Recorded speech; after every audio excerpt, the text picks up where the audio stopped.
Ce programme vous est présenté par la NEP. Ce programme vous est présenté par Air Algérie.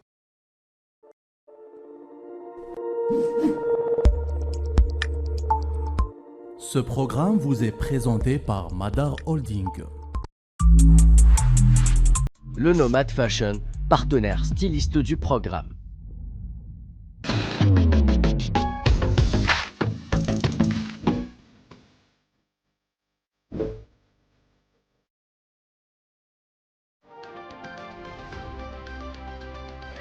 Bonsoir à tous, je suis très heureuse de vous retrouver pour ce nouveau numéro de la grande émission. Je suis heureuse donc d'être entourée de mes acolytes pour 90 minutes de débat autour de l'actualité brûlante du moment, du génocide à Gaza à la guerre en Ukraine en passant par l'Algérie.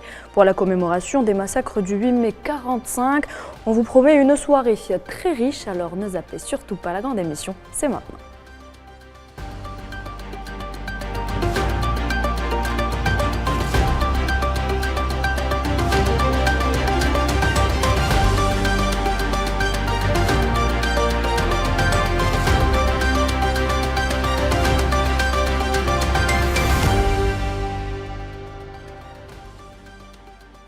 Et pour m'accompagner ce soir, j'ai le plaisir d'avoir avec moi sur le plateau Nariman Zekar. Bonsoir Nariman. Bonsoir Noad.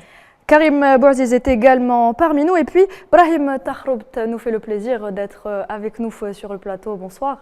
Bonsoir et merci pour l'invitation. Merci à vous d'avoir accepté notre invitation. Alors je rappelle que vous êtes président directeur général du quotidien national d'information El Moudjahid. Exact. Voilà. Donc merci encore une fois d'être des nôtres ce soir. Sans plus tarder, on entre, mesdames et messieurs, dans le vif du sujet. On commence avec l'actu à la une.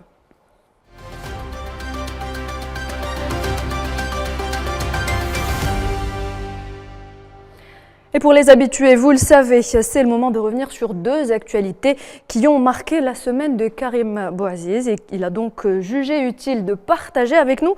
Et on commence avec cette actu qui a fait le tour des médias et réseaux sociaux. Elle concerne le mandat d'arrêt de la CPI contre Benyamin Netanyahou. En effet, Benyamin Netanyahou, Yoav Gallant, le ministre de la Défense, encore Herzi Halevi, le chef d'état-major sioniste, voici quelques noms qui pourraient apparaître sur un éventuel futur mandat d'arrêt émis par la CPI. C'est en tout cas ce que révèlent des médias occidentaux et notamment des médias sionistes. Le procureur de La Haye, Karim Khan, le procureur général de La Haye, va-t-il avoir d'accuser les responsables sionistes de crimes contre l'humanité? L'outrecuidance, car il faut savoir que le procureur général de La Haye est la cible de pression, notamment de 12 sénateurs républicains américains qui ont émis une lettre synonyme de menace. Tout bonnement, Karim Khan doit stopper sa procédure, sinon lui ainsi que sa famille ne frôleraient plus le sol des États-Unis. En droit, ça s'appelle une entrave à une enquête judiciaire. Netanyahou lui-même exhorte ses alliés à faire pression, notamment sur La Haye. C'est pour ça qu'il multiplie également les réunions au sein du Conseil de sécurité sioniste et bien entendu il multiplie les rencontres avec ses alliés occidentaux. Le but étant d'empêcher, voire de reporter le mandat d'arrêt internationaux contre lui-même et ses acolytes. C'est en tout cas ce que révèle la chaîne américaine Bloomberg. On le rappelle, l'entité sioniste ne reconnaît pas les compétences de la CPI. Netanyahou a affirmé qu'il continuerait son entreprise meurtrière, quoi qu'il adviendrait. Un mot rapide sur le mécanisme de la CPI. En théorie, si un mandat d'arrêt est prononcé, rendu effectif, il faut savoir que les 127 pays signataires de la CPI, dont l'Union européenne, qui reconnaissent donc les compétences de la CPI, seraient dans l'obligation d'interpeller Netanyahou et de le livrer à La Haye. Donc ça, c'est en théorie. Toutefois, ce n'est pas la première fois que des figures sionistes sont accusées par la CPI. Et jusqu'à présent, aucune arrestation n'a donc été suivie des faits. Et pour qu'un mandat de la CPI soit retenu, il faudrait l'approbation d'un panel de juges. Et on sait qu'un juge est américain et qu'il serait pro-sioniste selon les médias américains. Et ça n'aboutirait pas forcément à un procès, encore moins une arrestation. D'un autre côté, l'institution a statué en 2015 qu'elle avait les compétences sur les territoires palestiniens, c'est-à-dire Gaza, la Cisjordanie et également la partie est d'El-Quds. Mais pour cela, il faut également qu'elle puisse faire des enquêtes et récolter des témoignages. Les colons sionistes empêchent les journalistes, les humanitaires, mais également les enquêteurs, d'accéder à Rafah. Cela s'appelle également une entrave à une scène de crime. Alors je vous pose directement la question, Monsieur Darroubt. On a posé la question sur le mandat d'arrêt de la CPI à Karine Saint-Pierre, qui est le porte-parole de la Maison-Blanche. Elle a répondu que la CPI n'avait pas les compétences pour statuer sur un pareil cas, c'est-à-dire pour interpeller Netanyahou. Pourtant, la CPI avait les compétences pour juger Milosevic, Laurent Gbagbo, dernièrement Poutine. Le deux poids, deux mesures est clairement établi dans ce cas. Oui, de notre point de vue, c'est un deux poids, deux mesures, mais du point de vue américain, ils sont exactement dans leur... ils sont, je dirais, logiques avec eux-mêmes. Pourquoi? Parce que les Américains détestent le droit international. C'est-à-dire qu'on le dit comme ça de manière brute. Oui, les Américains détestent le droit international parce que le droit international nous donne la possibilité de négocier nous donne plutôt l'illusion de négocier, d'être égal à égal sur une même table, même s'il y a une inégalité absolue sur le terrain, c'est-à-dire que ça nous permet de négocier, de faire des concessions et d'arracher des droits. Or, l'égalité des droits au-dessus des nations, au-dessus des États, est inexistante dans le logiciel américain. Toute la philosophie du pragmatisme américain est bâtie sur la notion du rapport de force, ni plus ni moins. Ce qui marche, et puis point, on s'en fout de l'éthique, on s'en fout du reste. C'est ça la conception américaine des choses, et les sionistes en jouissent de ça, ils jouent à fond cette carte. Donc c'est pour ça que la responsable américaine que vous venez de citer a été, disons, logique avec elle-même. C'est ça la problématique, la vraie problématique. C'est-à-dire que pour les Américains, le droit international n'existe pas, ils le détestent. Voilà, ils le rejettent carrément. Il est orienté. Mais bien sûr, il s'applique la formule du rapport de force. Et comme c'est l'hyperpuissance, donc ils sont là pour dicter tout ce qui marche pour eux, pour leur philosophie, pour leurs alliés. Leur seul allié, c'est Israël. Ibrahim Tahroubt, vous évoquez les Américains. En fait, on parle bien de l'administration Biden, donc, hein, parce que le peuple, les Américains, le peuple, quand on parle de lui, ils ont un petit peu cette... ils vont à l'encontre de ce que veut l'administration Biden finalement. Ils dénoncent ce qui se passe à Rafah, notamment avec toutes ces manifestations qui ont lieu au niveau des campus américains. Oui. Vous savez, beaucoup d'analystes disent que l'opération menée par le Hamas le 7 octobre a complètement chamboulé les calculs de l'administration américaine, des démocrates et Joe Biden. C'est-à-dire qu'à la veille de cette opération, pour eux, pour Biden et son administration, tout était plié. La marche de la normalisation était presque à son terme. Donc c'était fini, ils ont normalisé, ils ont tout vassalisé. Mais parallèlement, comme vous le dites, il y a eu ce sursaut des universités américaines. En soutien à Rafah. La mobilisation estudiantine qui nous parle maintenant, qui dans un moment d'angoisse, dans un moment d'incertitude et d'espoir, je souhaite à réinventer, c'est que cette prise de conscience n'est pas n'importe quelle prise de conscience. C'est Harvard, c'est Oxford. Oui, il est historique et il est porteuse d'une dynamique très très importante. Parce que c'est Harvard, c'est Oxford, c'est Massachusetts, c'est Georgetown. Il y a aussi des universités françaises, c'est la Sorbonne, c'est Sciences Po. Oui. Et donc c'est un peu la crème de la crème de l'élite qui sera demain des dirigeants du monde occidental. Et donc ça nous parle, ça exprime une dynamique. Et moi, à mon avis, cette dynamique ne s'arrêtera pas. Il ira jusqu'au bout, jusqu'à son terme sera la libération de la Palestine, l'instauration d'un État palestinien.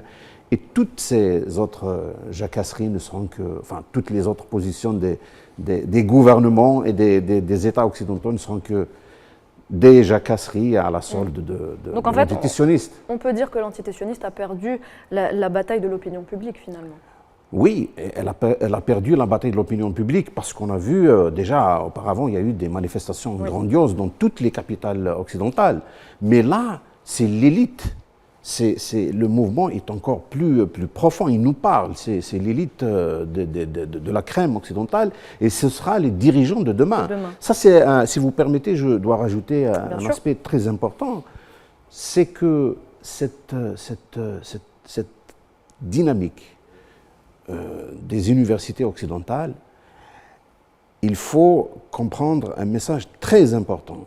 Depuis très longtemps, et c'est voulu, c'est à dessein, on a voulu confiner la question palestinienne comme étant une question religieuse, un conflit de religion. Or, quand c'est l'élite occidentale qui le dit, c'est un problème de décolonisation. Et d'ailleurs, le président de la République l'a répété à plusieurs reprises. Ce n'est pas un conflit religieux, c'est un problème de décolonisation et c'est l'élite occidentale qui le dit, c'est la rue occidentale, c'est l'opinion occidentale qui le dit, c'est très important. Très bien.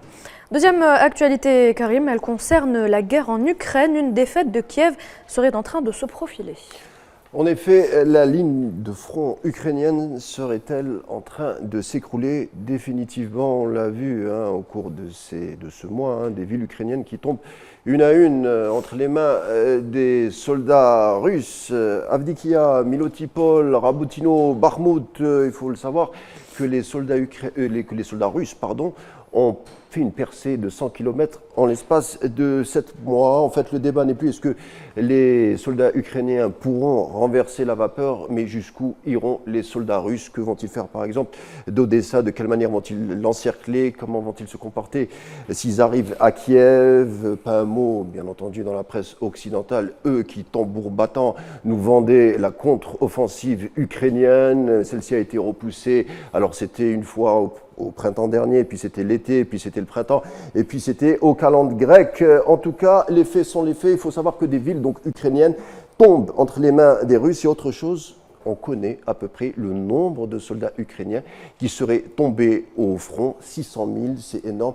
600 000 soldats ukrainiens happés à la fleur de l'âge par la guerre. Comment est-on arrivé à ce chiffre? Eh bien, tout bonnement, c'est l'ancien conseiller du Pentagone, le spécialiste Douglas MacGregor, à travers les analyses des images des satellites sur les cimetières et également sur les informations de nécrologie. Il arrive au chiffre de 600 000. C'est tragiquement dantesque, non seulement pour l'armée ukrainienne, mais également même pour la démographie du pays. Washington essaye de mettre, bien entendu, son échec et son revers en dessous du tapis. Vous allez me dire, mais c'est quoi le rapport avec Washington? Eh bien, tout bonnement, le rapport, c'est le New York Times qui le donne à travers une enquête fouillée qui est sortie l'année dernière. Alors, de quoi s'agit-il? Un maillage, une toile de base secrète de la CIA qui se situerait au front de la frontière avec la Russie, nichée dans les forêts donc ukrainiennes, 12 bases financées par la CIA, 12 bases spécialisées dans l'accompagnement militaire, plus 2 autres bases dont la spécialité serait l'interception des communications, un partenariat, un échange de bons procédés, on le voit, entre des espions américains et des espions ukrainiens qui seraient nés lors, je ne sais pas si vous en rappelez, lors de la révolution de 2014, la révolution du Maïdan, où on a vu le renversement du pouvoir pro-ukrainien. Alors selon le New York Times, déjà à l'époque, les responsables américains étaient un peu timorés pour s'impliquer dans une guerre contre le Kremlin, chose ont changé. Le 24 février 2022, le partenariat s'est renforcé avec des officiels de la CIA, conseillant l'armée ukrainienne sur les potentielles cibles russes à atteindre. Aujourd'hui, 2 hommes d'ailleurs symbolisent ce partenariat. William Burns, qui est l'actuel directeur de la CIA, 10 voyages en Ukraine, le dernier remonte il y a une semaine, dans le but de rassurer les Ukrainiens sur l'éventuel blocage des aides américaines à l'endroit de Kiev. Et puis un second homme, c'est Kirilo Boudanov, chef du renseignement ukrainien. Le New York Times, toujours, nous révèle qu'il a été formé par la CIA, un soldat de l'élite de la fameuse unité 2245, qui a une sinistre réputation, notamment lors des exactions de la population russophone dans le Donbass, si bien que quand ce Kirillov a été blessé, il a été soigné dans une clinique du Maryland et pour être mis sur pied et attaquer le front ukrainien. Alors on le voit, hein, c'est un chiffre mirobolant, Monsieur Tahrout, pardonnez-moi je vous réveille, c'est un chiffre mirobolant, 600 000 donc, soldats ukrainiens qui tombent. Alors eux, ils pensaient qu'ils tombaient pour leur pays, mais on le voit, ils tombent aussi pour l'Empire américain. Oui, c'est terrible, terrifiant. C'est aussi une guerre américaine. Hein. C'est une guerre américaine par procuration. Juste une parenthèse, bon, au début, les Américains, ils voyaient, ça marchait, dans leur philosophie, ça marchait, parce que, vous savez, la guerre, c'est le seul, entre guillemets, le seul chantier où on se fait payer 2 fois. Pour les Américains, du moins, ils livrent des armes, parce que ces armes sont payées, et puis vous savez que la reconstruction de l'Ukraine, déjà ils ont entamé des démarches, c'est eux qui vont reconstruire l'Ukraine. Donc on vend des armes, on se fait payer et on reconstruit. Il y a un rapport de la CIA, je crois, je l'ai vu sur un journal occidental étranger, qui dit que la CIA a exigé, enfin elle a un peu précipité l'accord des 61 milliards de dollars pour les débloquer pour l'Ukraine. Or, c'est quoi 61 milliards de dollars pour un immense chantier de reconstruction? C'est absolument rien du tout. Mais un autre signe qu'il y a un enlisement de la guerre, enfin de l'Ukraine, c'est le Parlement ukrainien qui doit voter, ou s'il ne l'a pas encore voté, une loi autorisant les détenus à participer, à aller au front. C'est une loi qui va permettre un peu quelque chose comme 15 000 à 20 000 soldats qui seront injectés au front. Mais ce sera, comme vous le dites, de la chair à canon, parce que il y a des signes qui ne trompent pas. Après plus de 2 ans de guerre, après l'OTAN, après les Américains, ça ne marche pas. J'ai envie de vous poser une question plus peut-être cynique. 600 000 morts ukrainiens tombés au front. On ne peut pas ignorer que les analystes américains passent sous silence ce chiffre. Ils ne pouvaient pas ignorer que les dommages en Ukraine seraient extraordinaires. Est-ce que selon vous, ce n'est pas aussi une forme de cynisme? C'est-à-dire on savait très bien que les Ukrainiens allaient payer le prix fort et pourtant on les a livrés comme ça à la guerre? Oui. Il y a un calcul cynique derrière ça aussi. J'en ai parlé, il y a un mot que j'ai prononcé quand on a parlé du droit international. Pour les Américains, l'éthique, on s'en fout. Vous me dites cynisme pour nous, oui, mais pour eux, quand il y a ce qui marche et ce qui ne marche pas, pour le reste, on passe à autre chose. Et puis, on a vu toutes les guerres menées par les Américains, qu'est-ce qu'ils ont fait de l'Afghanistan, qu'est-ce qu'ils ont fait de l'Irak, qu'est-ce qu'ils ont fait de la Libye. Donc, pour eux, ces questions d'éthique, ça ne les branche pas du tout. Ça ne les branche pas, mais le problème, c'est les conséquences de cet échec en Ukraine, parce que les conséquences seront aussi sur l'Europe. Les conséquences seront que la Russie, le président russe Vladimir Poutine, va imposer ses règles de négociation. Parce que pour eux, ils n'ont jamais été, du moins ce qu'ils déclarent, ils n'ont jamais été contre l'arrêt de la guerre en Ukraine, à condition d'imposer leur agenda, ils ont une série de conditions, ils sont prêts à arrêter la guerre. Donc si l'enlisement continue, Poutine aura toute la latitude d'imposer ces conditions. Et s'il impose ces conditions, les conséquences seront directement sur l'Europe. Et les États-Unis, bon, c'est simple, ils vont se retirer, ils vont se renfermer comme ils ont l'habitude de le faire, surtout si Trump gagne l'élection. Ce sera un bouleversement géopolitique qui va s'opérer, et ce sera la Russie qui va revenir, ce sera la Chine, ce sera accessoirement l'Iran, et donc ce sera toute l'Europe qui sera chamboulée dans l'affaire. Donc, selon vous dire, M. Brahim Tahrout, une défaite de l'Ukraine, ce serait finalement une défaite stratégique de l'Occident aussi? Je dirais de l'Europe, parce que les Américains, ils sont loin du conflit, ils mènent toujours les guerres loin de leur territoire. Donc ce sera beaucoup plus oui, en fait, une défaite de l'Europe. Et une défaite de l'Europe. Bon, la première conséquence évidente, ce sera la chute de Zelensky et de toute son équipe. Ce sera la première conséquence. Il va y avoir probablement des élections ou un retour d'autres gouvernants.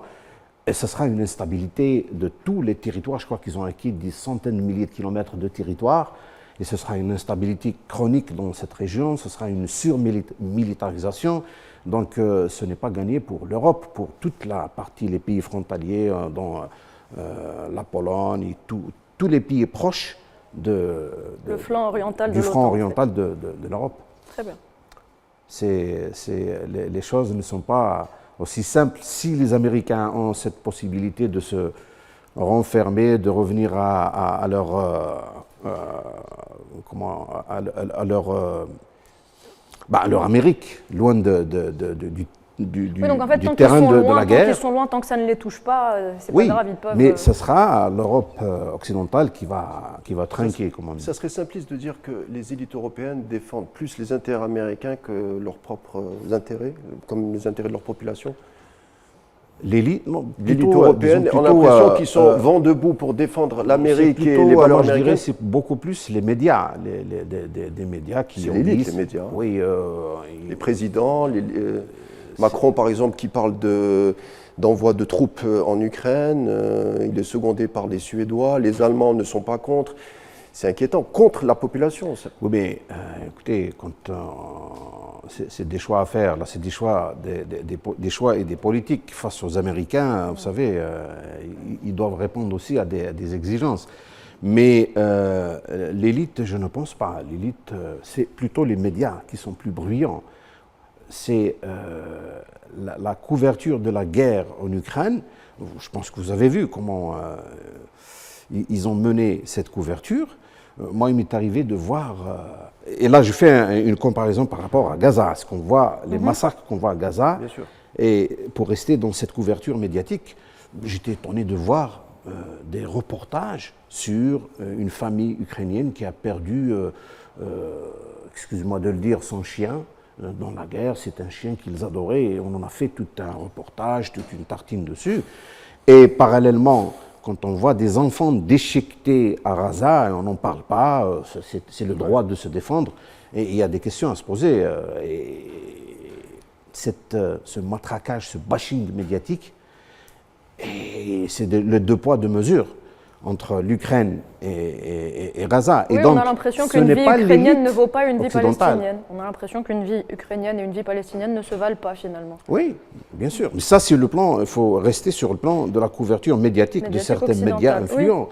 Oui. L'élite, je pense que l'élite occidentale, si, quand même, il s'exprime quand il trouve le moyen de s'exprimer. Vous savez, on passe d'un sujet à l'autre. On a longtemps parlé de démocratie héliportée et maintenant c'est la démocratie colportée. C'est parce que eux, ils ont leur modèle démocratique qui les arrange et dès qu'on sort des clous, pour nous les autres, eh ben, c'est qu'on n'est pas démocrate, on est autoritaire, on est policier, on est dictateur et tout le cortège qui s'abat sur nous. Donc je reste sur l'aspect médiatique par rapport à l'Ukraine et par rapport à Gaza aussi. C'est plutôt les médias. Vous savez, c'est l'arme la plus puissante dans les deux guerres. C'est les médias. On sait Pardon Karim, le régime ukrainien, c'est aussi l'un des plus corrompus du monde, il faut le savoir. Oui. Il fait partie de l'un des plus corrompus du monde. Oui, la corruption en Ukraine. Mais on n'en parle pas, les médias n'en parlent pas. C'est ça le. Et quand vous dites les médias, on sait qui sont derrière les médias en Occident. Comment vous expliquez que des rédactions, que ce soit à Toronto, à Stockholm, à Paris, ont tous la même grille de lecture concernant l'Ukraine, concernant la Palestine? Les médias ne sont pas en roue libre. Il y a bien une directive, il y a bien un paradigme qui est imposé. On décide que Poutine est méchant, on décide que le Hamas sont les terroristes, et tout le monde dit la même chose en Occident. Ce n'est pas que des médias, les médias ne sont pas en roue libre. Ils ont bien des directives derrière. Bien évidemment, c'est les puissances financières, c'est-à-dire que c'est l'un dans l'autre. Il y a une interdépendance, c'est les puissances financières et les médias les plus bruyants, sont les plus nantis. C'est ça c'est-à-dire que Ce n'est pas une généralisation. Il y a des médias qui disent le contraire, qui vont à l'encontre, mais c'est des voix étouffées. On les a très peu entendus quand même, hein. Sur Raza, sur Poutine, quand même. Hein. Oui, mais non, il y a des voix qui Dissonantes. discordantes par rapport à l'ambiance, à l'alignement généralisé. Non, il y a des voix, on les entend, les voix. Quand ils ont un moyen de s'exprimer, ils le disent, ils s'expriment. D'accord. Très bien, merci Brahim Tahroub. Vous restez avec nous, on passe tout de suite au débat.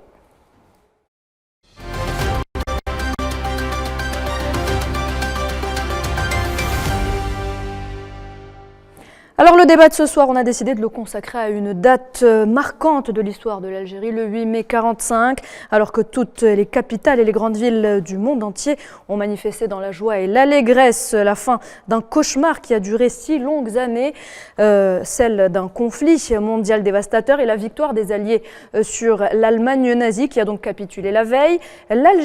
En Algérie plutôt, c'est un tout autre 8 mai 1945 qui marque les esprits de par sa barbarie, la barbarie de l'occupant français à l'époque dans les villes de Galma, Sétif et Kharrata, comparable aujourd'hui à la barbarie que fait subir l'occupationniste aux Palestiniens de Raza depuis maintenant 7 mois.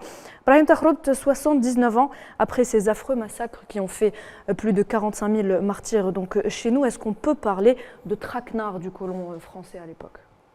Oui, c'est un traquenard du colonialisme français.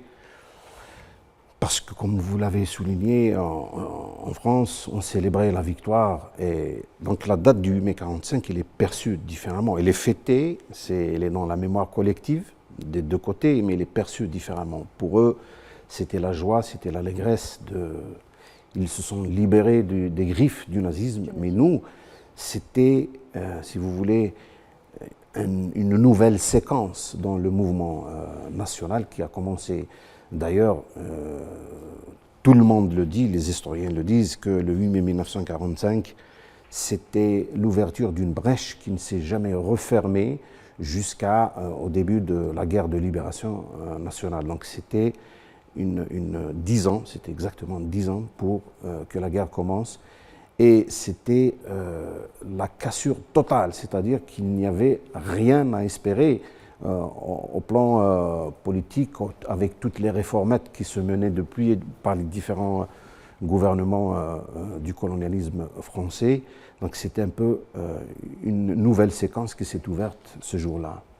Karim Baziz, on rappelle donc que ces Français occidentaux célébraient donc cette journée de la victoire, mais on rappelle aussi qu'ils se sont libérés du joug des nazis grâce aux pays colonisés.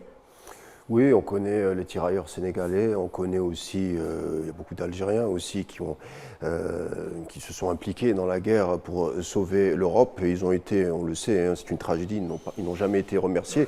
Les tirailleurs algériens aussi. Oui, bien sûr, les tirailleurs algériens, mais l'histoire officielle les a complètement gommés de cette épopée qui était censée être l'épopée de la libération de l'Europe. Et on a l'impression que ces gens, on les avait un peu mis de côté, ils faisaient tâche un peu sur la photo. C'est une forme de racisme aussi, il fallait célébrer, mais célébrer contre nous, alors que ça aurait été peut-être une occasion d'intégrer tout le monde, parce que généralement, c'était le monde entier qui avait combattu dans cette guerre, notamment beaucoup d'Algériens.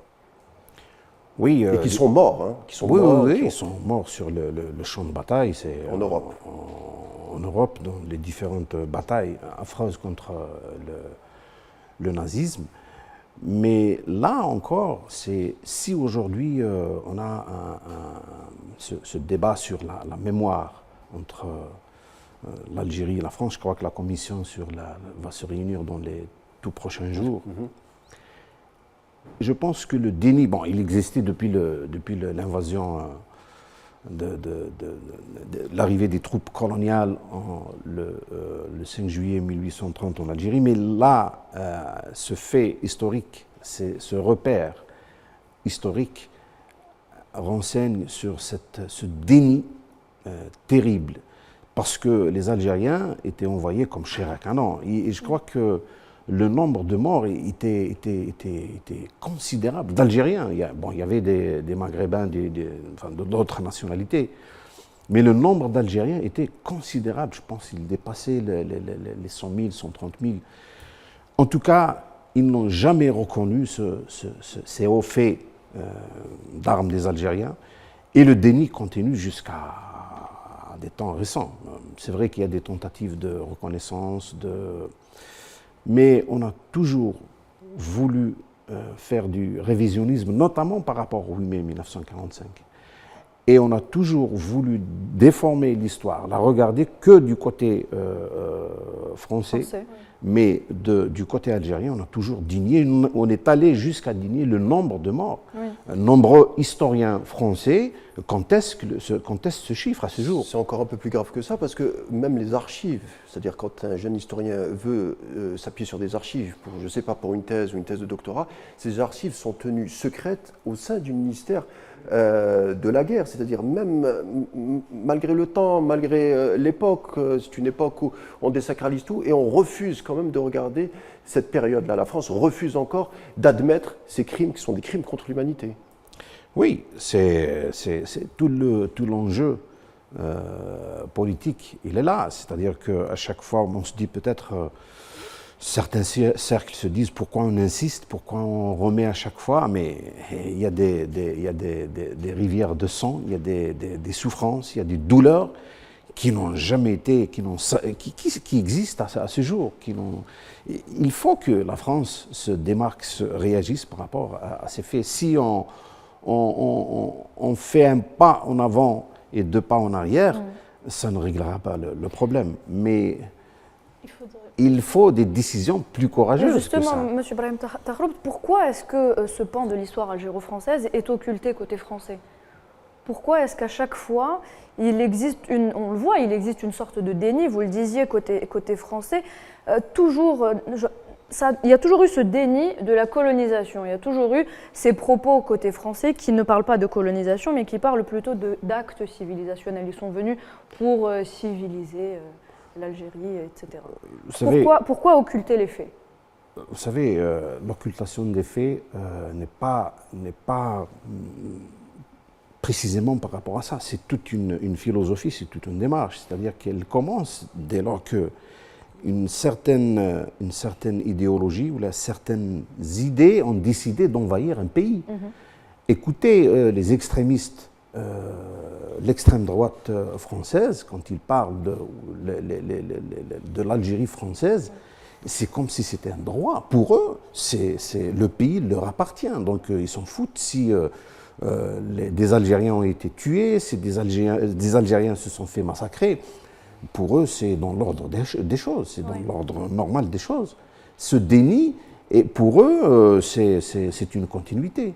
Donc, si on se demande pourquoi ils refusent de reconnaître, parce qu'il y a un lobby puissant qui guide tout ça. On voit, dès qu'il y a une initiative qui va dans le sens de l'apaisement des mémoires, qui va dans le sens d'un apaisement réel, vous voyez comment ces initiatives sont torpillées par l'extrême droite française.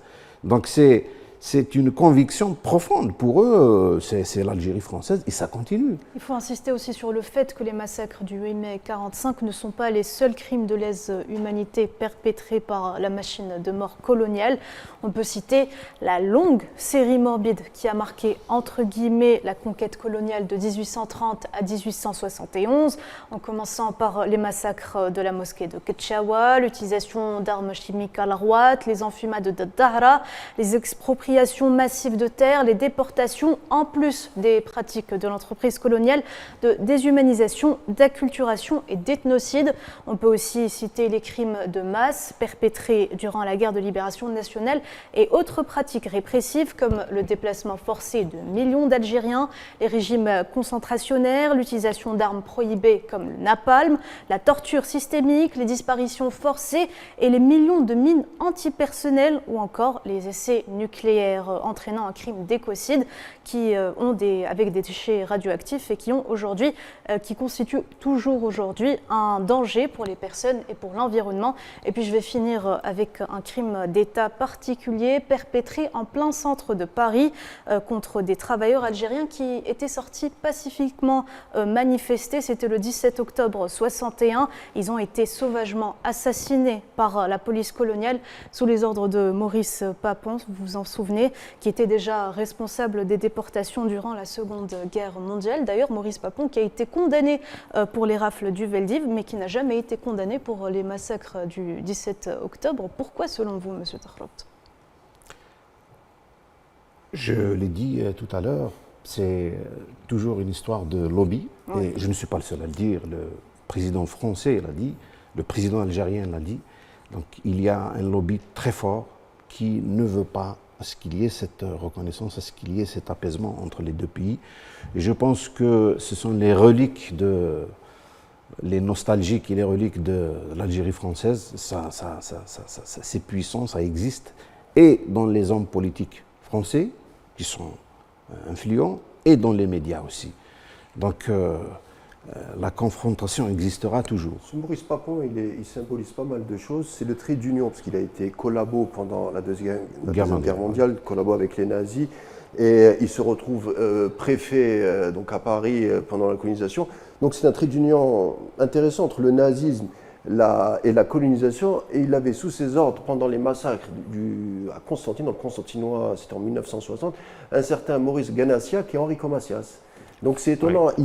Ce Maurice Papon, il synthétise un peu la France d'une certaine manière, avec le sionisme, la collaboration avec le nazi, et en même temps le colonialisme. Et en même temps, il n'a jamais payé pour ses crimes.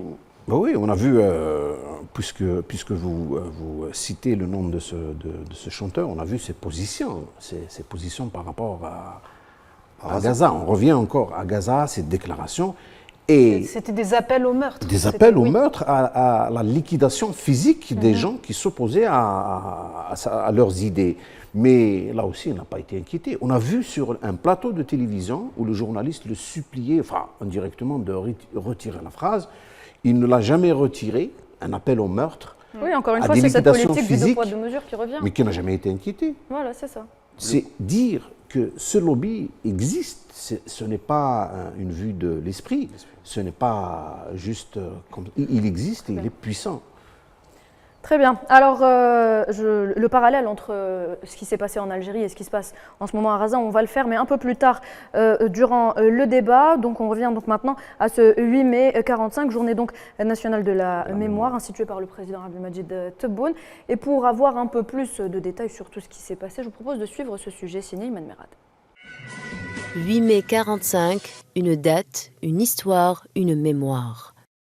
Les Algériens commémorent la journée de la mémoire, rendant hommage aux victimes des massacres perpétrés par la France coloniale, qui, à travers des manifestations ayant marqué l'histoire, revendiquaient un certain 8 mai 45 leur indépendance.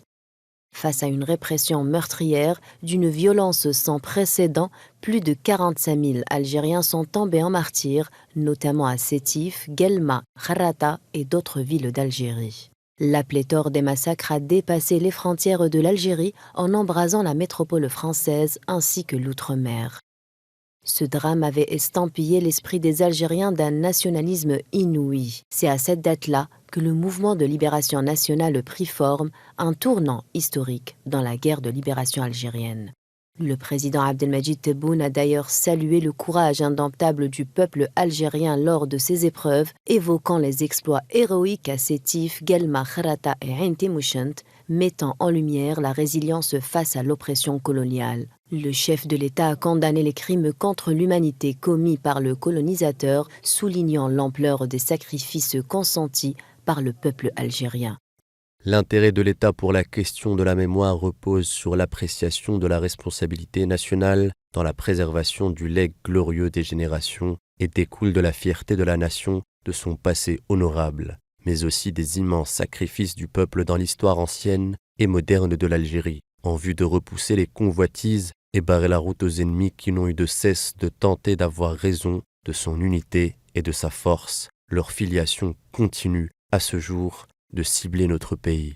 Le dossier de la mémoire est inaliénable et imprescriptible et ne peut faire l'objet de concessions ou de marchandage. Il restera au centre de nos préoccupations jusqu'à ce qu'il jouisse d'un traitement objectif, audacieux, qui rende justice à la vérité historique. Tout en soulignant notre orientation vers l'avenir dans un climat de confiance, je considère que la crédibilité et le sérieux sont une revendication fondamentale en vue de parachever les mesures et les démarches inhérentes à ce dossier sensible et délicat et à ce qu'il représente pour le peuple algérien, fier de son long parcours militant national et de sa lutte armée amère et fidèle aux Chouhada et au message de novembre.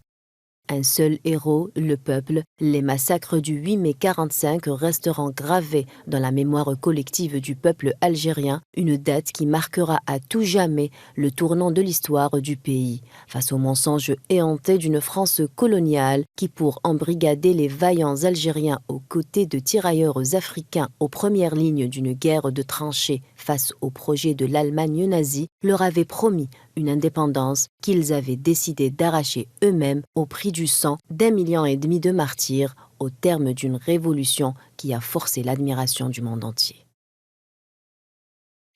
Brahim Tahroubt, on vient de le voir, le président Abdelmadjid Tebboune a déclaré à l'occasion de la commémoration de cette date, donc du 8 mai 1945, que le dossier de la mémoire est imprescriptible et ne peut faire l'objet de concessions ou de marchandage. Oui, le président de la République en fait une constance à souligner sur ce dossier de la mémoire. Dossier, oui. Il a, depuis le premier jour de son élection, pour lui, la mémoire, c'est un dossier indiscutable. Vous savez, quand on dit mémoire, ce n'est pas un simple sujet. Ça renvoie à notre histoire, ça renvoie à notre identité. Et à chaque fois qu'on est attaqué, qu'on est menacé, on s'en remet à notre mémoire, à notre histoire. Rappelez-vous quand le président Macron, puisque c'est de lui qu'il s'agit, a fait des déclarations au sujet de l'Algérie qui n'existait pas. Oui, qui n'était pas une nation avant la colonisation en 1830. On a répondu par notre histoire, par notre identité. Le président de la République s'est déplacé à Rome. Il a visité la tombe de Jugurtha. Oui. Et donc, nous ne sommes pas une nation issue d'une génération spontanée. Nous sommes une nation qui a croisé le fer avec Rome, avec la puissance romaine. Et le symbole est là, il est à Rome, c'est Jugurtha. Donc, les questions d'histoire, les questions de mémoire, le président le souligne à chaque fois, à chaque occasion, il est imprescriptible et c'est un dossier qu'il défend avec acharnement, ce qui se justifie. Bien évidemment, si on ne défend pas notre mémoire, qu'est-ce qu'on va défendre?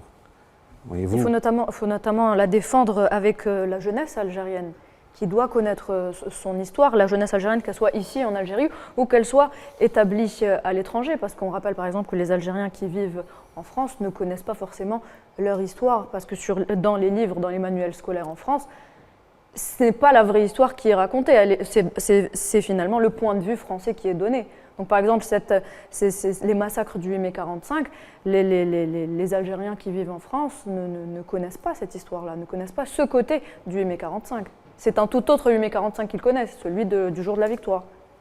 Oui, oui, mais vous savez, là, on va osciller, si vous voulez, entre deux thématiques, deux sujets.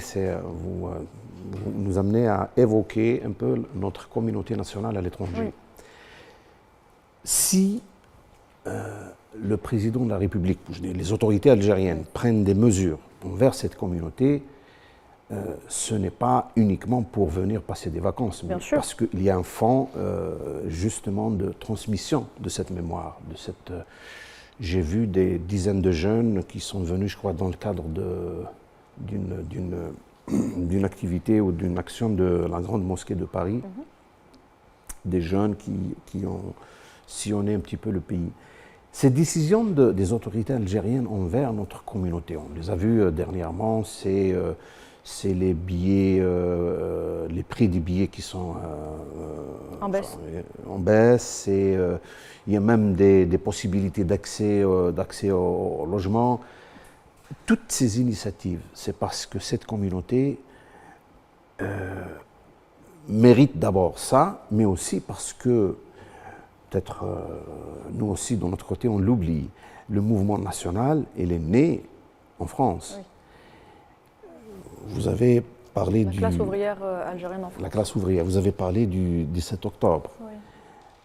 Et à chaque fois que la nation algérienne est menacée, il s'en remet à sa diaspora. Rappelez-vous aussi, rappelons-nous aussi, c'est la première fois dans l'histoire que le colonisateur a porté la guerre sur la terre le colonisé a porté la guerre sur la terre du colonisateur.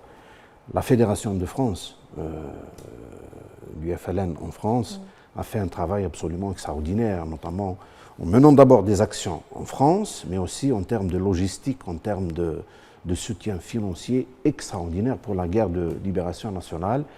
Et bien après, on a vu durant les séismes, on a vu durant le coronavirus, la pandémie du coronavirus, l'apport de notre communauté nationale à l'étranger.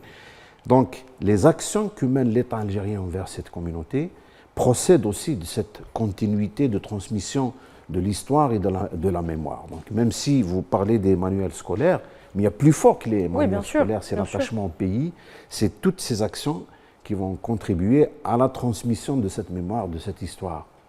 Très bien. Je voudrais à présent, si vous le voulez bien, faire le parallèle, donc comme on l'avait fait tout à l'heure, entre les méthodes utilisées à l'époque de la colonisation française et celles qu'applique aujourd'hui l'entité sioniste sur Gaza et sur toute la Palestine. Finalement, Brahim Tahroub, les temps changent, mais les méthodes restent les mêmes. Bien évidemment, c'est les méthodes de l'entité sioniste, d'un pays colonisateur, c'est toujours les mêmes méthodes. À contre-courant de l'éthique de l'humanité, on exerce une puissance guerrière contre des populations innocentes, contre des enfants, contre des femmes, contre des vieux, et sous le regard, je sais pas, il est inqualifiable.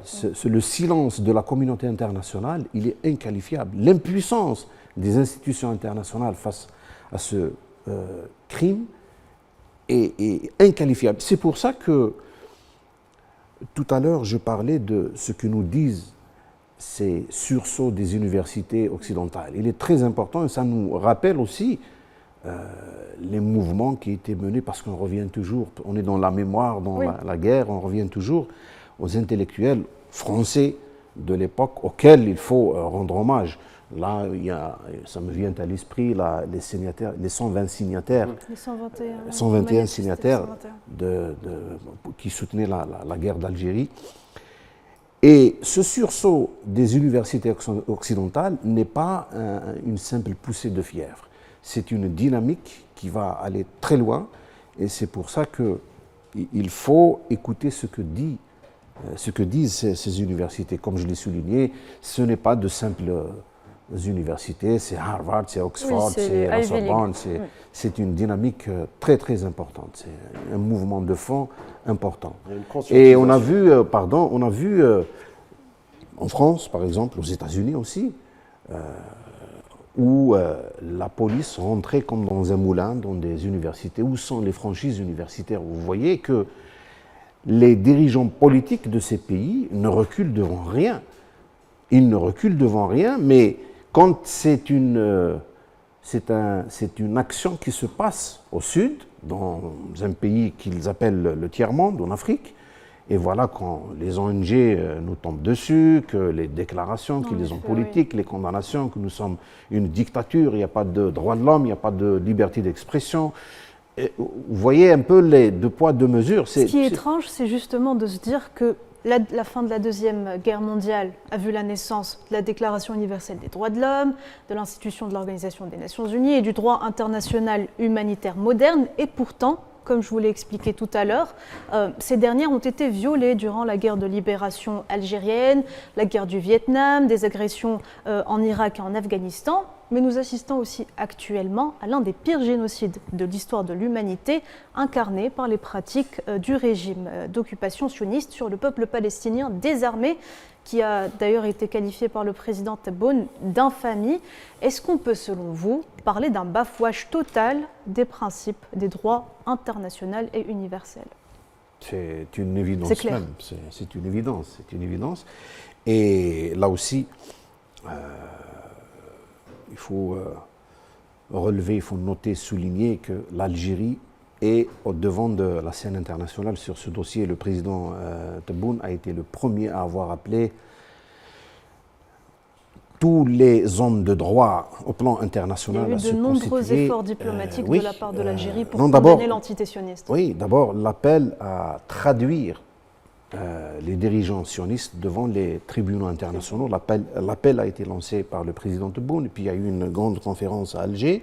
Ensuite, on a vu le travail extraordinaire que fait notre diplomatie au Conseil de sécurité, où on a confronté la puissance américaine, le veto de la puissance américaine. Donc l'Algérie, ce n'est pas que des déclarations, mais même sur le terrain diplomatique, elle est en train de mener ce combat extraordinaire. Ça prouve que l'histoire de l'Algérie, l'histoire de la Révolution, c'est pas seulement un roman national, c'est pas seulement l'histoire, parce que on établit un lien avec notre histoire révolutionnaire, avec ce qui se passe en Palestine. On est dans une espèce de continuation pour défendre les intérêts au nom de notre révolution. C'est l'ADN de l'Algérie. C'est encore vivant. La défense, c'est-à-dire prendre la position, le soutien des peuples qui luttent pour leur indépendance, c'est l'ADN de la diplomatie algérienne. On est né sous cette filiation. C'est une lutte stratégique inscrite dans l'histoire algérienne, dans l'ADN de l'Algérie. Exactement, c'est l'ADN de l'Algérie, bien évidemment. Brahim Tahroubt, est-ce qu'on peut dire aujourd'hui que la conjoncture mondiale actuelle, notamment tout ce qui se passe à Gaza, mais pas que, ce qui se passe aussi entre la Russie et l'Ukraine, est analogue à celle de la Seconde Guerre mondiale? Oui, elle est analogue, sauf que celle de la Seconde Guerre mondiale a, entre guillemets, sécrété Nuremberg, le procès de Nuremberg, où on pensait que le droit international allait chapeauter, allait faire régner la paix et la sécurité dans le monde. Mais peut-être que ça va advenir dans les années qui viennent, mais pour le moment, c'est juste une comparaison des faits, mais dans les actes, on n'en est pas encore là. On n'est pas encore là, on est encore là. Très bien. Merci Brahim Tahroubt pour d'avoir participé à ce débat avec nous. Alors je rappelle que vous êtes président, directeur général du quotidien national d'information Al-Moudjahid. Merci encore une fois d'avoir été avec nous. Merci à vous également Karim et Nariman. Dans quelques instants, deux autres invités nous rejoindront sur le plateau pour la séquence culture. Restez avec nous, on revient tout de suite.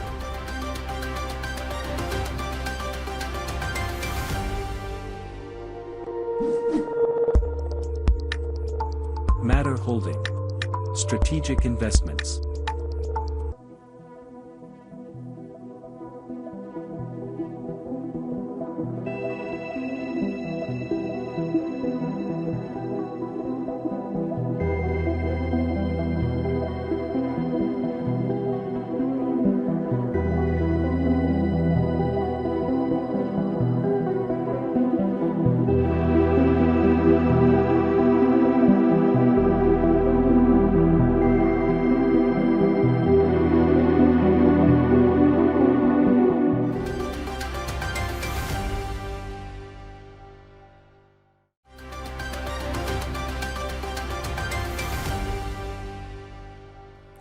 Vous regardez la grande émission, bienvenue à vous. Si vous venez de nous rejoindre, on passe tout de suite à la séquence culture.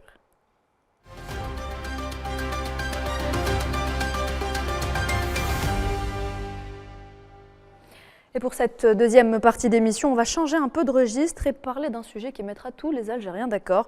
On va parler de cuisine, de nourriture et de patrimoine culinaire algérien avec deux invités qui viennent donc de nous rejoindre. Iyas Begriche, créateur de contenu, bonsoir. Bonsoir Nouhed, merci beaucoup pour l'invitation. Merci à vous d'avoir accepté d'être avec nous. Et puis, chef Nabil Filali, ambassadeur de la première édition du festival Street Food à Alger.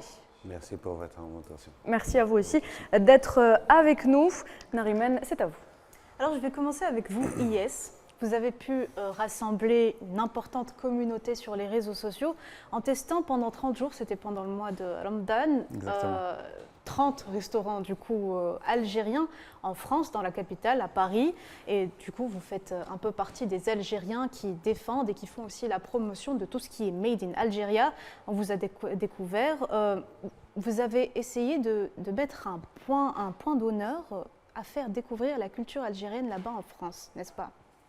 Exactement. Alors, j'avais lancé une série qui s'appelle Un Ftor est égal un resto des aides. Je me suis dit, pendant le mois de Ramadan, on finit à 19 h, on n'a pas trop le temps d'aller cuisiner ou préparer quoi que ce soit. Et je me suis lancé ce défi un peu fou de faire un restaurant algérien tous les soirs. J'en ai pas fait 30, j'en ai fait 20 parce que je ne pouvais pas faire 30 et c'était assez compliqué au niveau logistique. Les gens m'ont dit que je n'allais pas trouver plus de 5, plus de 6 maximum. Et à la fin, j'ai pu réunir 20 restaurants algériens. Donc on a fait des restaurants kabyles, des restaurants algérois, de l'Est, de l'Ouest, du côté d'Annaba aussi. Donc c'était vraiment très enrichissant. Et ça a permis justement aux restaurateurs algériens de se lancer, d'avoir plus de visibilité. Parce que je trouve que justement tout ce qui est gastronomie algérienne, malheureusement aujourd'hui, ça manque de visibilité.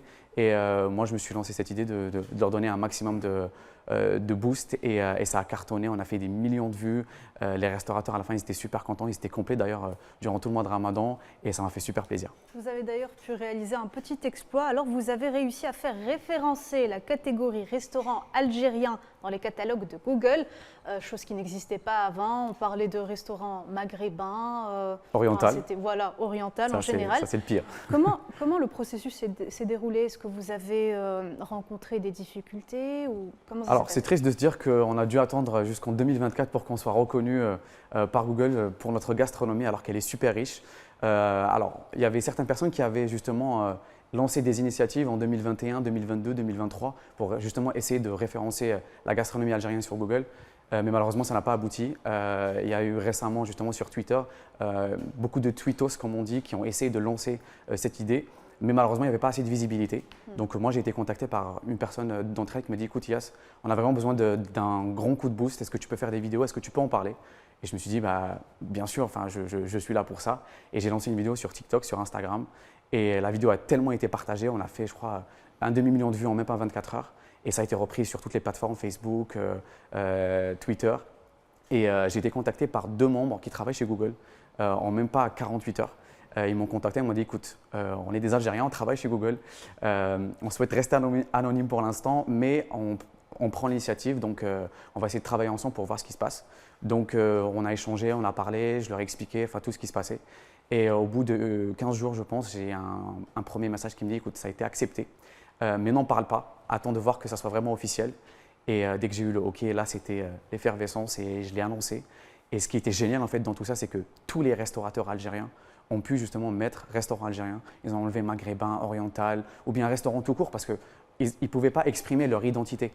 Et j'avais beaucoup de restaurateurs qui me disaient en fait on est frustrés, on veut vraiment représenter la gastronomie algérienne, mais malheureusement on est bloqué. Et comme Google c'est vraiment le moteur de recherche, quand une personne veut manger italien ou peu importe, on va sur Google et on tape. Et pour les Algériens, du coup, c'était juste pas possible. Et c'était un soulagement. Ils ont tous joué le jeu, ils m'ont tous tagué à chaque fois qu'ils changeaient. Il y avait des vidéos, il y avait des réels et ils ont tous joué le jeu et c'était juste incroyable. Justement, l'art culinaire algérien n'est pas le seul sujet que vous proposez sur vos réseaux. Vous parlez beaucoup de tout ce qui est patrimoine matériel et immatériel, tel que la musique, les arts vestimentaires, les gravures sur le cuivre aussi, n'est-ce pas? Exactement. Alors, en arrivant en France, j'ai découvert que tout ce qui était algérien ou bien made in Algeria manquait de visibilité. Je ne sais pas si on avait peut-être, on ne prenait pas assez le temps de justement promouvoir niveau influence, niveau, voilà, il y avait vraiment quelque chose à apporter. Et je me suis donné comme mission il y a 1 an de justement mettre en lumière tout ce qui est made in Algeria, tout ce qui touche un peu à l'Algérie, donc comme vous l'avez dit, les événements, la musique, la gastronomie, donc je fais vraiment plein de choses, donc voilà comme là on peut le voir, et j'ai eu plein de retours super positifs de restaurateurs, d'artistes, de musiciens, des artisans. J'ai fait la foire de Paris récemment où j'ai donné de la visibilité à chaque artisan et ils étaient super contents parce que c'est une attention qu'ils n'attendaient pas forcément et ils étaient là en mode « Ok, tu le fais gratuitement, il n'y a pas de… » Je dis « Bah non, si je viens à la foire de Paris, c'est vraiment pour donner de la visibilité au stand algérien et je trouve ça incroyable et les gens commencent à se réveiller et l'identité algérienne commence à reprendre sa place et on est super contents et je suis content de justement participer à tout ça. Vous parlez de ça, on a justement remarqué un grand regain d'intérêt quant à la culture algérienne à travers le monde. Est-ce qu'on pourrait, selon vous, parler d'une espèce d'algérienne lifestyle qui est en train de devenir de plus en plus populaire sur les réseaux sociaux? Je pense que tout ce qui touche un peu à l'Algérie commence à fasciner parce qu'on a toujours été un peu comme des ovnis. Les gens ne savaient pas trop où nous mettre. Et depuis qu'on s'est réveillé, c'est ce que je dis en fait, des Algerian Awakening. On s'est réveillé et on commence à revendiquer notre identité. Donc les gens découvrent une facette de l'Algérie qu'ils ne connaissaient pas avant, des Algériens qui sont engagés, des Algériens qui ne se cachent plus. Et on essaie de justement montrer plein de choses, de le faire avec une petite touch un petit peu cool. Et quand je vois aujourd'hui ma mère qui me dit « Iyas, installe-moi TikTok parce que tout le monde parle de TikTok, j'ai envie de voir moi aussi », je lui dis bah, « Écoute, je pense que j'ai réussi ma mission parce que si ma mère, qui n'est pas du tout réseaux sociaux, enfin elle est complètement à côté de tout ça, me demande de lui installer TikTok parce qu'elle a eu écho de la famille, de ses copines, etc. Je pense que je commence à un peu réussir ma mission et je pense qu'on est tous là pour la même chose, pour faire briller tout ce qui est culture algérienne. » Alors, Iyas et Nabil, à vous deux, il faut savoir que le Taste Atlas a publié le classement des 100 meilleures cuisines au monde. Il s'agit donc d'un classement établi sur la base de votes des internautes. Et l'Algérie se trouve dans le top 50 de ce classement, plus précisément à la 40e position. Qu'est-ce que vous en pensez? Je commence avec vous, Nabil Filali. Ben, ça nous fait plaisir qu'en fin de compte, on a une cuisine tellement variée, tellement goûteuse, qu'il faut la faire découvrir au monde. Donc, le Taste of Atlas, il commence à découvrir notre cuisine. Et c'est l'occasion pour nous pour mettre en avant les produits Tana, les produits qu'on fait nous-mêmes. Parce qu'on a des produits du terroir qui sont ancestraux. Donc, citons par exemple le fromage de Boussaada, le fromage Ta'al Qfes. Ça, c'est une tradition familiale très ancienne. Donc, à mettre en avant, on a eu la fromagère de Khazana qui a eu l'occasion de proposer le fromage avec les salons français, qui a en fin de compte pris une médaille d'or. Facilement, c'était la première participation et ça nous fait plaisir. Donc, même pour la cuisine, l'Algérie, elle est grande. Il y a une variété culinaire que nous-mêmes, on ne connaît pas encore. Parce que donc, un Kabyle, il connaît la cuisine de sa région. Un Sétifien, il connaît la cuisine de Sétif. Ça, c'est on commence même à Sétif ou en Kabylie ou à Constantine. Si on va dans les différents villages où là, on s'introduit au fond des patelins, si on peut dire ça comme ça, on va découvrir une cuisine et des produits qu'on ne soupçonnait même pas. Donc c'est une bonne chose qu'on commence à se classer quelque part. Très bien. Il y a même une pétition qui a été créée concernant ce classement de Taste Atlas pour justement faire remonter l'Algérie dans le classement, parce qu'il y a plusieurs internautes qui n'étaient pas du tout d'accord avec la 40e place de l'Algérie. Alors, Nabil Filali, je me retourne vers vous. On en parlait tout à l'heure, l'Algérie est de plus en plus populaire et de plus en plus à la page, et votre festival en est la preuve, parce que c'est la première fois que la capitale Alger accueille ce genre d'événement mettant en avant la street food internationale, mais surtout algérienne. Comment est-ce que vous avez eu l'idée d'organiser ce festival ici dans la capitale? L'idée, pour faire ça, ce n'était pas évident. L'idée remonte à très longtemps. Personnellement, c'était après quelques voyages en Asie où j'ai vu la culture culinaire, elle est très répandue dans les rues. C'est là où tout se passe en réalité, parce que c'est là où on découvre la vraie culture et la vraie identité culinaire du pays. Donc c'était en 2016 et j'ai commencé à travailler sur le festival en 2019. Par contre, moi je suis cuisinier. Je gère une cuisine, je gère un restaurant, il n'y a pas de souci. Mais tout ce qui est événementiel, parce que ça à la fin de compte, c'est un événement. En parallèle, il y avait une personne qui travaillait sur l'événement. C'était Bilal Hassan de La Fourmi. Lui, c'est son créneau, c'est son travail d'organiser des événements. C'est lui qui est l'organisateur justement du festival. Du festival. Donc en novembre 2023, j'ai commencé à recevoir des félicitations de la part des amis. On m'envoyait des messages comme quoi félicitations pour le festival qui aura lieu bientôt. C'est pas moi qui a fait ça, c'est qui? J'ai contacté la personne qui était derrière et c'était Bilal. On s'était rencontrés. Je lui ai expliqué que j'ai commencé à travailler sur le projet en 2019. Donc à partir de là, on a mis la main dans la main pour essayer de créer quelque chose. Pour une première édition, ce n'était pas évident parce que derrière, il fallait convaincre les gens d'y croire parce que c'est quelque chose de nouveau maintenant. C'est quelque chose qu'on ne comprenait pas. Parce que quand on dit street food, c'est pas quoi justement street food? Qu'est-ce que c'est? Street food, je vais vous dire, c'est de proposer des plats, des préparations, une cuisine, plus ou moins raffinée, goûteuse, avec des produits, de vrais produits artisanaux, Oui. à des prix abordables, dans un marché ambulant. Enfin, Donc un petit peu revisité pour qu'on puisse manger ça à l'extérieur, dehors. voilà, sur le pouce, avec des prix qui sont plus abordables par rapport à un restaurant classique. Et à la fin de compte, on est arrivé à réunir une quarantaine de restaurateurs entre sucré et salé. On a pu avoir avec nous des artisans, des fabricants, des artisans de fromage, des fromagers qui ont participé à l'événement ADEC et ça a été un vrai succès. Pour vous, c'est important de renouer ou de faire plutôt redécouvrir les trésors culinaires algériens au peuple algérien. Et l'idée de départ, c'était de... Parce que la cuisine tana, on la connaît, la cuisine de rue tana. La cuisine de rue, on la pizza carré, on la garanteta, mouchra sardine, hajeb. Donc on a grandi avec ça quelque part. Mais après, l'idée c'était de faire valoir notre street food aux côtés d'une street food internationale.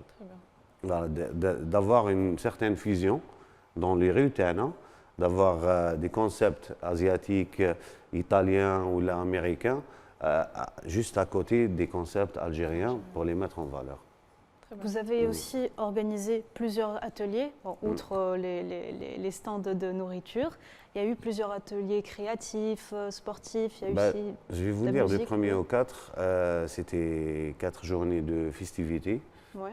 Il y a eu des ateliers pour enfants, des dessins pour enfants, il y a eu des ateliers artistiques, il y a eu des présentations artistiques. On a eu la participation de plusieurs artistes qui ont animé les soirées.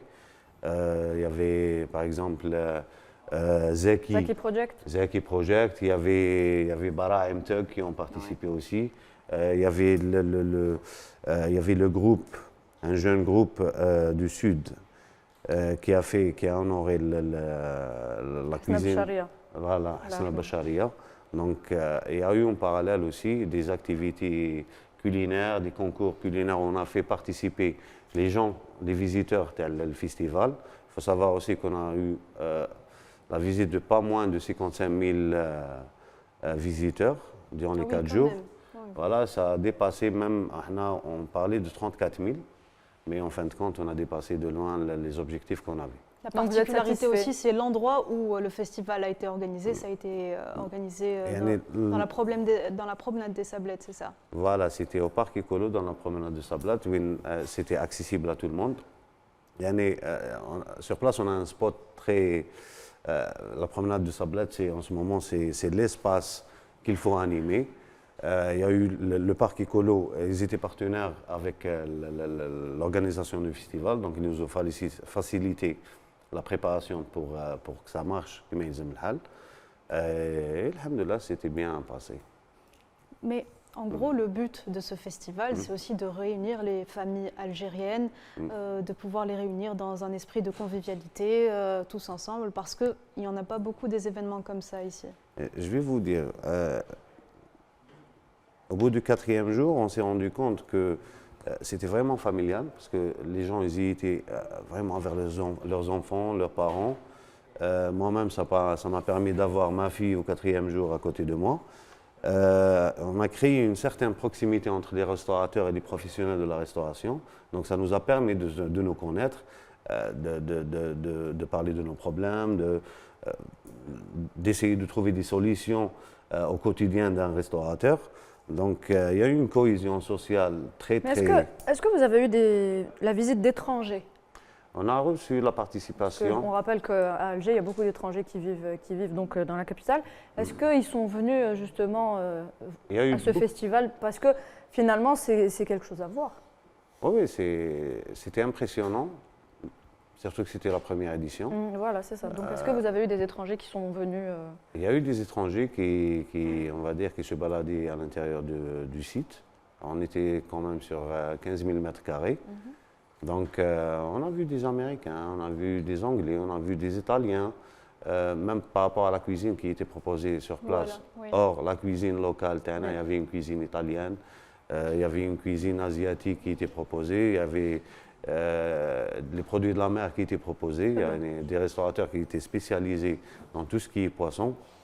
Par exemple, on a eu les fish and chips, on a eu les moules frites, des raviolis, des burgers, des sushis, des grillades algériennes classiques. Donc, il y a eu on a vu beaucoup d'étrangers qui rôdaient dans les rues du festival. Yes, je reviens vers vous. Que pensez-vous de ce genre d'événement? Est-ce que, selon vous, il faudrait encourager ce type d'événement chez nous? Moi, j'étais super content de voir que le tout premier salon de la street food algérienne, enfin festival pardon, de la street food algérienne s'est produit juste avant que je vienne. Bon, un peu triste de l'avoir raté. J'aurais aimé faire des vidéos. En France, en France, il y a énormément de stands qui proposent de la street food algérienne. C'est quelque chose qui est très répandu. Garanteta, pizza carré, tout ce qui est soufflé, tout ce qui est Mahajub, bien sûr, Mahajub, c'est vraiment les stars. Donc franchement, ça nous parle et très belle initiative. Vraiment bravo d'avoir tout organisé. Et j'ai vu des vidéos, c'était très familial, les gens avaient l'air de s'amuser, il y avait des stands, il y avait des activités. Et c'est bien, en fait, il faut vraiment encourager ce genre d'initiative pour qu'il y ait une deuxième saison, une troisième, une quatrième. Karim Bouaziz, Karim Bouaziz, je vous vois sourire. Vous encouragez ce type d'initiative? Oui, complètement, parce que, c'est un moment de convivialité, et en plus, on se rend compte qu'autour de la cuisine, il y a beaucoup de gens qui se rencontrent au-delà des classes sociales, au-delà des caractères. On aime manger en Algérie, et surtout, on aime célébrer la multiplicité de nos produits, vous l'avez dit, mais j'ai envie de vous poser une question. Qu'est-ce que vous avez appris, vous, à travers cet événement? Qu'est-ce un truc peut-être que vous ne saviez pas au départ? Qu'est-ce que vous avez appris, vous, sur les Algériens, sur la cuisine, en tant qu'expérimentateur? Je vais vous dire, d'habitude, en tant que chef de cuisine, j'ai l'habitude de servir des gens dans un cadre précis. Voilà. On essaie de proposer un concept de restauration qui est basé un peu sur une cuisine spectacle, où on fait les choses devant le client, mais avoir toutes les classes sociales et avoir plusieurs restaurateurs dans un endroit. Et sur le plan émotionnel, je vais vous dire, à un moment donné, je me suis tourné vers Bilal, Bilal, tu m'as réalisé un rêve aujourd'hui. Parce que déjà, la proximité qu'on avait avec les restaurateurs, on s'aperçoit un restaurateur, qu'il soit un fast-food ou un restaurant de renom ou là, on a les mêmes problèmes derrière. On a besoin des mêmes solutions. On cherche tous à proposer quelque chose qui sort de l'ordinaire et à satisfaire un maximum de personnes. Et derrière, les clients qu'on a reçus, les gens qu'on a, les festivaliers qu'on a reçus, c'était incroyable. On a besoin de ce genre d'événements et ça devrait être de plus en plus grand parce qu'on a prouvé quelque part. Au départ, à la sablette, tout le monde avait peur de la sablette, alors que c'est un cadre très très agréable. Les restaurateurs, pour eux, pour la plupart, un festival, ils ramenaient toujours ça à un festival de la street food, au fast food, alors que proposer un produit, un mets qu'il peut proposer dans son restaurant d'une certaine façon raffinée, servi à une certaine élite, si le fait de le simplifier, de le servir, de le faire découvrir et de faire quelque part derrière un apprentissage culinaire auprès des gens, c'est quelque chose de net. En plus, vous les faites voyager à travers le goût. C'est très beau. Le but de la cuisine, c'est de voyager net. Oui. Parce que c'est toutes les spécialités du monde qui y sont, qui y étaient. C'est des produits qu'on ne connaît pas, c'est de la découverte net. Voilà. Juste pour revenir vers vous, Yes, avant de vous redonner la parole, Nouhed, vous êtes sur Alger depuis quelques jours et vous en avez déjà profité pour commencer déjà à faire découvrir à votre réseau ce qui se passe ici à Alger. Je vous ai vu à la Casbah. Alors, j'ai lancé une série d'épisodes qui s'appelle Tradi Trendy Dziri. Et on a beaucoup entendu qu'en Algérie, il n'y avait pas de restaurant qui proposait de la gastronomie algérienne à 100% traditionnelle. Et du coup, j'ai eu cette idée de proposer tous les restaurants qui proposent de la gastronomie algérienne traditionnelle. Donc, on a fait des restaurants à la Casbah, j'en tourne encore un ce soir, demain. Je vais vraiment profiter ici pour, même moi, pour découvrir. J'ai découvert Chintouf El Azeb, je ne sais pas si vous le connaissez, peut-être autour de cette table. C'était un mets proposé avec de la viande, enfin, c'était vraiment très bon. Et apparemment, c'est un plat ancestral et même moi je découvre alors que je pensais avoir déjà fait le tour. De quelle région? C'est algérois. C'est algérois et en fait c'est une sorte de collier qu'on découpe en petits morceaux et j'ai adoré. D'ailleurs justement en parlant de tout ce qui est découverte culinaire algérienne, on est en train de travailler sur un projet qui s'appelle le Guide des aides. C'est un projet que je suis en train de faire avec un ami qui s'appelle Raibed. Et on va lancer le Guide des aides. Donc le Guide des aides va répertorier toutes les adresses algériennes dans le monde. Donc que ce soit restauration, que ce soit peut-être épicerie. Enfin, on est vraiment en train de travailler là-dessus, de le peaufiner. Comme ça, peu importe où est-ce que vous serez dans le monde, si vous voulez trouver des adresses algériennes, vous allez juste à télécharger le guide et vous l'aurez. Donc ça va peut-être donner un petit coup de boost à toute cette gastronomie algérienne qu'on veut protéger. Et il faudrait peut-être aussi penser à promouvoir la destination Algérie. Bien sûr, mais je pense qu'en faisant la promotion de la gastronomie, on touche un peu à toute l'Algérie. La gastronomie algérienne, c'est un peu une identité. Et on veut la protéger, on veut justement en parler. Et c'est quelque chose qui attire aussi les touristes, les clients. On voyage dans un pays pour découvrir ses paysages, mais aussi pour manger typique, pour manger local. Donc oui, ça fait partie justement du tourisme et de la promotion en général de l'Algérie. C'est beau justement de voir que même vous qui êtes à l'étranger, vous restez tout de même très attaché à l'Algérie, à toute sa culture et tout son patrimoine. Et donc, vous voulez vraiment promouvoir l'Algérie en tant que destination touristique, mais aussi en tant que pays qui a son histoire, qui a son patrimoine, qui a ses valeurs. Oui, exactement, parce qu'aujourd'hui, il y a certaines appropriations. Donc nous, on essaie justement de mettre en lumière l'Algérie pour redorer un peu, enfin remettre aussi à jour l'histoire de l'Algérie, parce que voilà, malheureusement, il n'y a pas beaucoup de personnes qui parlent de ça. Donc, il y a beaucoup d'ignorance aussi. Exactement, exactement. Il y a beaucoup d'ignorance, oui. Donc on essaie de mettre tout en lumière, que ce soit les choses qu'on a à la maison, que ce soit l'art, que ce soit la musique, la gastronomie, enfin vraiment tout en général. Très bien. Un dernier mot, Nabil Filali. Il faut savoir que le comptoir culinaire d'un pays, ça reflète sa personnalité, son histoire. Et aujourd'hui, il est temps de mettre en avant tout ce qui est Made in Algeria. C'est le moment, c'est le temps. Il faut croire qu'on peut faire quelque chose, parce que même sur le plan professionnel, on va dire on est en train de former des jeunes, mais on est en train de les convaincre qu'on peut apprendre à partir d'ici. Déjà, c'est important. Et de sortir avec une génération, sur le plan gastronomique déjà, qui va offrir quelque chose au monde, et moderniser un peu le comptoir culinaire algérien pour le proposer ou l'adapter au monde entier d'une façon à le faire découvrir à tout le monde. Très bien. Karim Aziz, un dernier mot? Ces initiatives vont peut-être aussi ouvrir nous faire découvrir certains talents. Normalement, est-ce que vous avez découvert, vous, certains cuisiniers talentueux, des apprentis comme ça qui se cachaient, et vous avez mis la main dessus, vous avez vu que, je ne sais pas, ils étaient ingénieux, talentueux, je ne sais pas, ils peaufinaient des recettes qui vous ont peut-être un peu impressionné, surpris? Je vais vous dire, déjà, moi, ça m'a permis de mettre en application ce que mon équipe, enfin j'ai une équipe jeune en apprentissage, de les mettre en application de ce qu'ils ont appris. Donc, avec un jeune de 21 ans, tu as un petit stand de cuisine, une dizaine de recettes, tu lui demandes de gérer ça. Et ça, en soi, c'est une chance qu'il a, parce qu'il va appliquer ce qu'il a appris, il va pouvoir parler aux gens, il va pouvoir, ils ont pu voir l'impact ou l'émotion qu'ils apportent aux gens qu'ils ont servis. Et derrière, ça les encourage. Là, en cuisine, c'est des fous. Ils cherchent à participer dans tous les événements qu'ils pourront y avoir. Ils demandent est-ce qu'il y ait d'autres événements. Et en parallèle, personnellement, j'ai fait beaucoup de recrutements durant le festival. Donc on a découvert des talents, des gens passionnés. Il y a des gens qui sont venus pour comprendre, ou là qui veulent s'investir en cuisine, ou là qui veulent apprendre à cuisiner. Donc ils étaient sur place à poser des questions, à savoir comment s'y prendre, par où commencer, quoi faire et comment faire. Donc c'est très intéressant sur ce plan-là. On vous souhaite bon courage en tout cas. Merci à vous. Très bien, merci donc à vous deux d'avoir été avec nous. Iyas Begriche et Nabil Filali, merci donc d'avoir accepté notre invitation. Je remercie également Brahim Tahroub qui était avec nous en première partie d'émission. On arrive à la fin de ce numéro. Merci à vous mesdames et messieurs de nous rester fidèles. Très bonne soirée.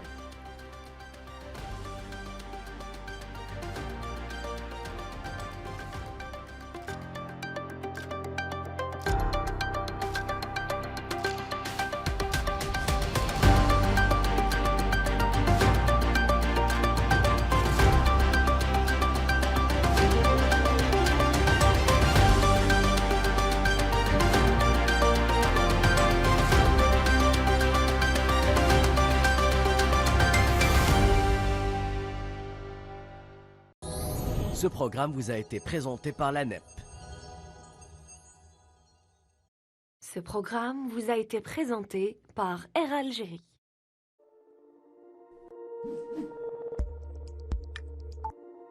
Ce programme vous a été présenté par Madar Holding.